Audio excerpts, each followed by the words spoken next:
Assalamualaikum warahmatullahi wabarakatuh. Sebelumnya, perkenalkan, nama saya Ahmad Novel Arif Al-Haq, NIM 1804411000123, kelas D Keamanan Informasi, Prodi Sistem Informasi, Universitas Trunojoyo Madura. Pada kesempatan kali ini, saya akan mempresentasikan hasil rangkuman saya yang saya ambil dari jurnal yang berjudul Akses Kontrol Kotak Kunci Ruang Kelas Berbasis Smartphone Android, yang disusun oleh Muhammad Arifin, Egy Faisal Firrizky, dan Abdullah Sani dari Politeknik Negeri Batam tahun 2019. Kemungkinan jurnal ini dibuat secara berkelompok.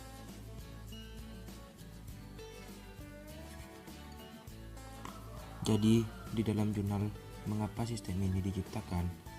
Karena ada permasalahan yang dikeluhkan oleh mahasiswa maupun dosen jurusan Teknik Elektro Politeknik Negeri Batam, yang dimana semua pintu di ruang kelas tersebut masih menggunakan kunci manual, sehingga jika kelas akan dimulai, dosen atau mahasiswa harus mengambil ke Poli Batam lantai 4 atau Satpam. Mungkin letak pengambilan kunci dengan kelas yang akan ditempati sangat jauh. Jadi kondisi ini kurang efisien dan perlu adanya tempat penyimpanan kantong kunci di setiap ruang kelas. Untuk mengurangi permasalahan tersebut, maka diperlukan tempat penyimpanan kantong kunci yang bisa diakses menggunakan smartphone dan bisa dimonitoring. Jadi kemungkinan kecil tidak akan terjadi kehilangan kunci. Kita lanjut ke slide selanjutnya. Kita membahas tentang metodologi. Jadi, sistem yang digunakan adalah hardware, yaitu terdiri dari yang pertama adalah PC, yang dimana PC ini digunakan untuk membuat rancangan Android di aplikasi App Inventor. Yang kedua adalah smartphone berbasis Android, yaitu digunakan untuk melakukan akses kontrol pada sistem tersebut dan juga sebagai pemantauan atau monitoring. Selanjutnya ada power supply, microcontroller, Arduino Uno, relay, modul Bluetooth, magnetic clock, dan block diagram, di mana alat tersebut akan dibutuhkan dalam pembuatan kantong kunci tersebut.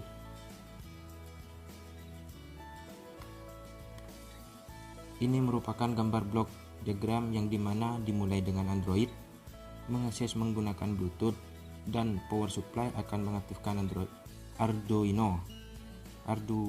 Setelah itu, data pengguna disimpan di database, kemudian di relay apakah berhasil atau tidak. Setelah berhasil, magnetic clock akan terbuka seperti itu.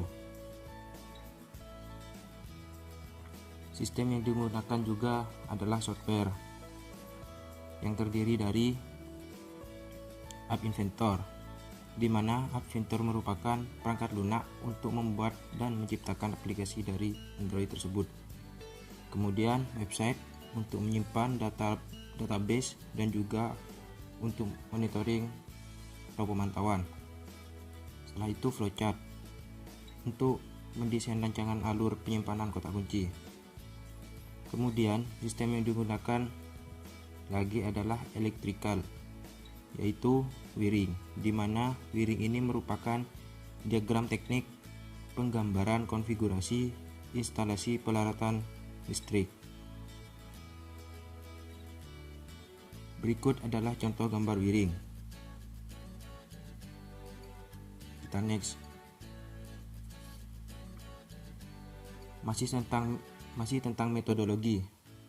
Selain sistem yang digunakan, hal yang perlu diperhatikan ialah tentang mekanisme atau bahan-bahan menarik mekanik dan elektrikal tersebut.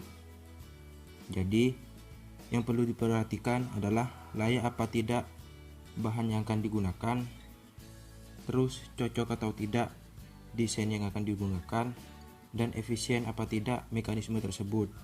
Intinya, semaksimal mungkin untuk menentukan kualitas yang baik. Di bawah ini adalah contoh tampilan mekanik kotak penyimpanan kunci.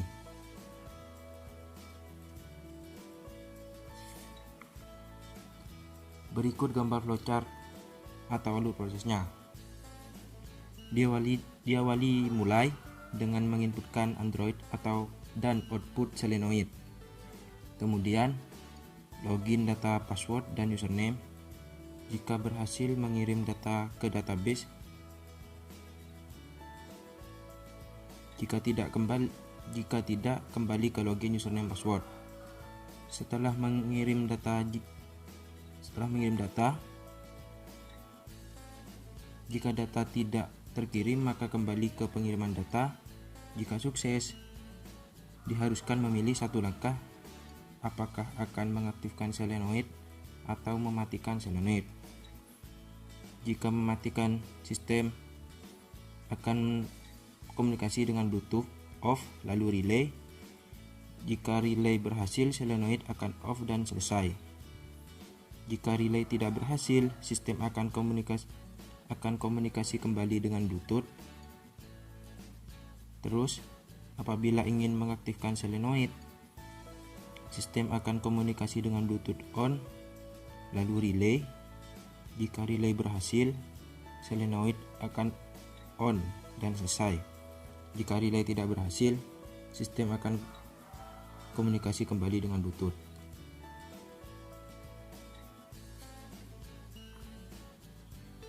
Setelah itu ada tahap pengujian. Yang pertama yang harus diuji adalah aplikasinya. Pengujian aplikasi dengan tujuan untuk mengetahui aplikasi yang digunakan sudah berfungsi dengan baik atau tidak. Kemudian pengujian aplikasi Android terhadap perangkat keras kotak penyimpanan kunci.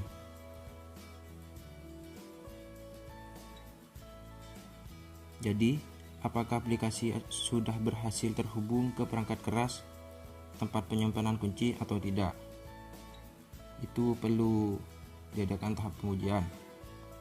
Setelah itu, pengujian tampilan data. Apakah tampilan data ini bisa diakses menggunakan internet atau tidak?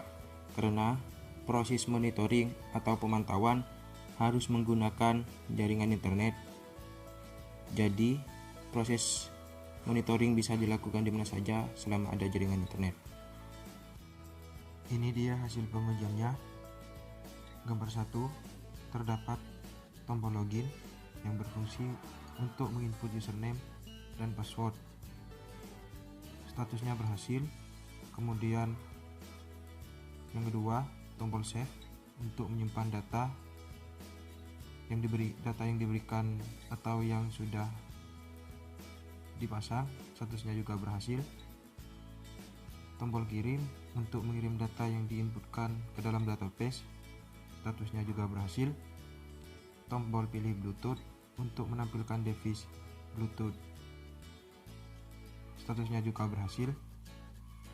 Tombol on berfungsi mengaktifkan kontrol Selenoid, statusnya berhasil. Begitu tombol off berfungsi mematikan kontrol Selenoid, juga statusnya berhasil. Tombol delete untuk menghapus data yang disimpan, statusnya berhasil. Dan yang terakhir, tombol select memilih data yang disimpan, statusnya juga berhasil. Beralih ke hasil pengujian gambar kedua, yaitu apakah aplikasi berhasil terhubung ke perangkat keras atau tidak dengan jarak yang telah ditentukan. Yang pertama, jarak 3 meter, jumlah percobaannya 5 kali, kondisi Selenoid on dan berhasil. Begitupun dengan jarak 6 meter, 9 meter, 12 meter, 15 meter, masing-masing jumlah percobaannya 5 kali, kondisi Selenoid on dan berhasil semua. Berikut ini adalah isi data yang masuk sesuai registrasi yang berisikan: yang pertama, nama pengguna, nick, gender dari pengguna, nomor handphone pengguna, statusnya mengambil apa, menaruh kunci, yaitu masuk ke status. terus ruangan berapa yang akan dipakai, terus kapan waktu pemakaiannya.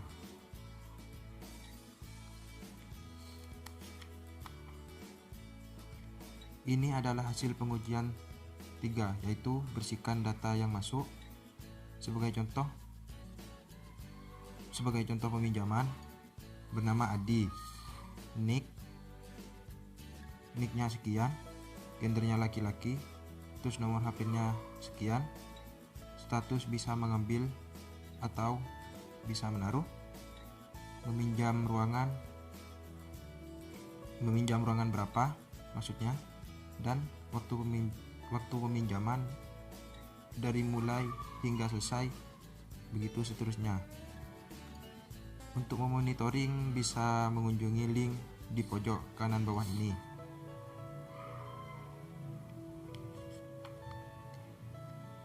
Kita sudah sampai ke hasil. Di samping adalah tampilan login berisi username dan password. Jadi, untuk login harus mengisi username dan password. Apabila pengguna belum registrasi, maka harus registrasi terlebih dahulu. Untuk mengakses sistem ini sekaligus, letak keamanan kontrol akses tersebut terletak pada registrasi dan password. Jika sudah mengisi username dan password, maka tekan tombol login yang berada di layar handphone Anda. Next. Jika berhasil login, maka akan muncul tampilan home yang dimana Anda harus mengisi nama, nick, gender, dan nomor HP. Kemudian juga terdapat fitur lain di bawah. Untuk tombol on berfungsi untuk mengaktifkan kontrol solenoid. Untuk tombol off mematikan kontrol solenoid. Untuk tombol kirim mengirim data yang diinputkan ke database. Untuk delete menghapus data. Untuk save menyimpan data. Dan yang terakhir select berfungsi untuk memilih data yang disimpan. Next.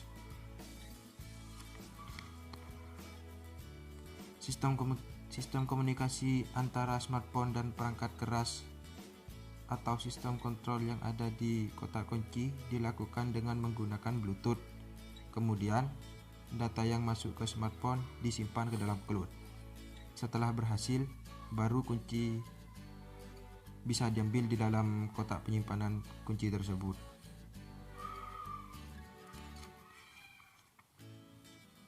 Kesimpulannya adalah, dengan adanya tempat penyimpanan kotak kunci berbasis smartphone Android sangatlah efisien.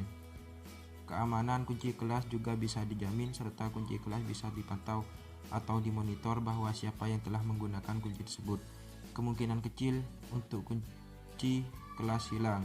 Dari segi keamanan, sistem terdapat registrasi dan password yang diterapkan sebagai pengaman dari sistem tersebut, sehingga sistem akses kontrol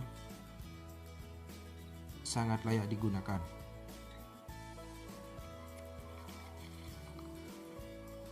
Ini dia referensinya. Untuk ingin tahu tentang jurnal, bisa klik link ini di bawah di deskripsi di bawah, dan jurnalnya juga bisa di-download gratis. Cukup sekian presentasi rangkuman saya. Bila ada salah kata pengucapan, mohon maaf sebesar-besarnya. Pada hakikatnya tidak ada manusia yang tidak melakukan kesalahan. Terima kasih. Wabillahi taufik wal hidayah. Wassalamualaikum warahmatullahi wabarakatuh.